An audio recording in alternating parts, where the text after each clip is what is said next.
Hello দোস্ত, welcome to my YouTube channel. আমি মাঝে চলে এসেছি নতুন একটা ধামাকাদার ব্লগ ভিডিও নিয়ে। তো আজকের ভিডিও হলো একটা লোকালে একটা দিনের বেলায় মানে হঠাৎ একটা বিয়ে পড়ে গেছে। তো ওই বিয়েটা যাওয়ার জন্য আমাকে ফোন করছে। আজকে শুক্রবার ছিল, নামাজ পড়তে গিয়েছিলাম আমি, তার জন্য। তো আমি চলে এসেছি এখন বোরগাছি গ্রাম। এখান থেকে বিয়ে তুলে আমি বীরপুর গ্রামে যাব।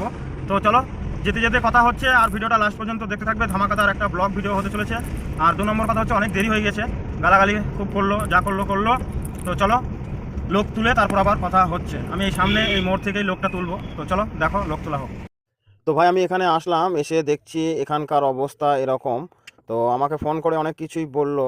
তো দেখি কখন আসে লোকজন।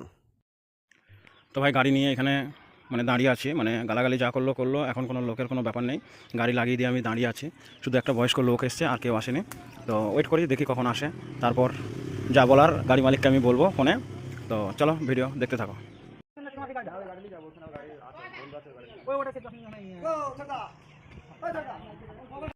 তো ভাই আমার লোক তোলা হয়ে গেছে। তো আমি আবার বেরিয়ে পড়লাম। আমি এখন এখান থেকে যাব বোরগাছি গ্রাম থেকে আমি যাব বীরপুর গ্রামে, মানে বীরপুর যে দোতলা মসজিদ আছে, মসজিদের পাশেই বিয়ে হবে। তো শুক্রবারের দিন জুমার নামাজের পর বিয়ে হবে বলেছে। তো আমি এখন বানিয়া টু বেথুয়াডহরির যে রোড, ওই রোড ধরে নিলাম। আমি বেথুয়াডহরি থেকে বীরপুর রোড ধরবো। আর আকাশে প্রচণ্ড হারে মেঘ করেছে, মানে বৃষ্টি হবে এরকম ভাব।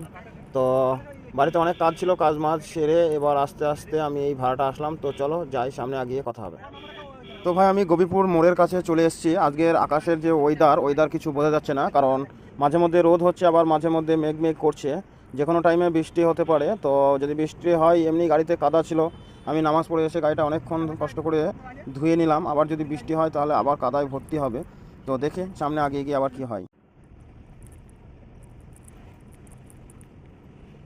মানে আমি জিজ্ঞেস করলাম যে বিয়েটা কি ব্যাপার এরকম, মানে অন টাইমে বিয়ে আর কি। তো এই ভাইগুলা আগে দেখতে এসেছিলো, দেখতে এসে মেয়ে পছন্দ হয়ে গেছে, তার কারণে একবারে নিয়ে চলে যাবে বলেই এসছে। তো ফোন করলো আমাকে 11টার সময়। আমিও বাড়িতে অনেক কাজ করছিলাম, কারণ আগে দুদিন আমি বাড়িতে ছিলাম না, তার কারণে। তো চলো গিয়ে তারপরে দেখি কি হয়। তো ভাই আমি ফাইনালি এখন আমি চলে এসেছি চ্যাঙার যে গ্রামের ভিতরের রাস্তাটা, মানে বেথুয়াডহরি থেকে চ্যাঙাতে যাওয়ার যে শর্টকাট রাস্তাটা, আমি ওই রাস্তাটায় এসেছি। রাস্তাটা ভেঙে গেছে। আবার 2 নম্বর কথা, প্রচণ্ড হারে কাদা। তো এসে ভুলই করলাম, আর রাস্তার উপরে সব ছাগল পাগল সব ভর্তি হয়ে গেছে। তো চলো মেন রোডে উঠি, বীরপুর রোডে। তো ভাই এই রোডে আবার চলে এসে দেখছি এইদিকে মানে প্রচণ্ড হারে রোদ করছে আর কি। মানে আকাশের যে ভিউটা দেখলেই বুঝতে পারবেন যে কীরকম রোদ করছে। আবার ওইদিকে কিছুটা বৃষ্টি হলো। তো এত সুন্দর একটা মানে আকাশের যে ওয়েদারটা, মেঘগুলো মনে হচ্ছে একদম পুরো বেরিয়ে আসার মতো ভাব।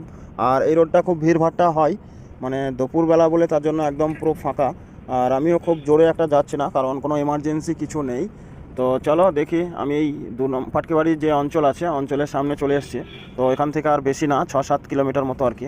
তো চলো এই 6-7 কিলোমিটার গিয়ে আমি বীরপুর গ্রামে ঢুকে আবার ভিডিও করছি। তো ফাইনালি দোস্ত আমি বীরপুর গ্রামে চলে এসেছি। তো বেশি ভিডিও করব না, আমি এখান থেকেই ভিডিওটা শেষ করার